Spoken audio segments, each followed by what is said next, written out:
এক পর্যায়ে উনি বাংলাদেশ ভ্রমণ শেষ করবে, তারপর উনি আবার বিশ্ব ভ্রমণে বের হয়ে পড়বে। উনি বাংলাদেশকে দেখে শেষ করে তারপর বাইরের দেশে যাবে। এইরকম ইচ্ছা শক্তি মানুষের দৃঢ়বল থাকার দরকার আছে সবারই কিন্তু। হ্যাঁ, তোমরাও কিন্তু তোমাদের যে লক্ষ্য উদ্দেশ্য এগুলোকে কিন্তু এরকম যে মনোবল, এই যে এত আজকে 81তম দিন বাইরে আছে, হ্যাঁ তোমরা তো একদিন 7 দিন থাকলে অস্থির হয়ে যাবে। দেখা হবে ইনশাআল্লাহ। 81তম দিন উনি বাড়ির বাইরে। আরো ওনাকে আমি শুনছি ওনার কাছ থেকে উনি 1 বছর বাইরে থাকে, 1 বছরের মধ্যে উনি গোটা দেশ ঘুরবে। এই যে একটা ইচ্ছা, হ্যাঁ মনোবল।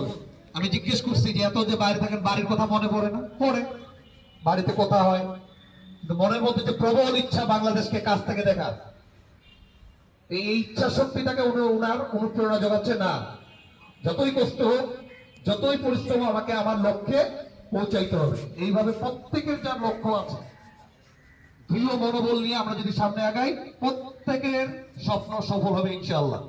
আমি আশা রাখবো তোমরাও এই যে আমরা ওনাকে আজকে তোমাদের সাথে কথা বলাইলাম, এখান থেকে শুনতে হবে, কিছু মেসেজ পেতে হবে এবং নিজের মনোবলকে স্ট্রং করতে হবে। আরো শুধু শুনলে হবে না, দাঁড়াইলাম, দেখলাম, এই অ্যাসেম্বলিতে দাঁড়ালাম, 2টা কথা শুনলাম, আবার ক্লাসে যাই, যেই অবস্থা আমার কোনো পরিবর্তনই হলো না, তাহলে কিন্তু হবে না।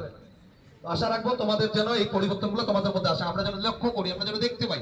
ঠিক আছে, ধন্যবাদ সবাইকে, ভালো থাকো তোমরা, আল্লাহ হাফেজ।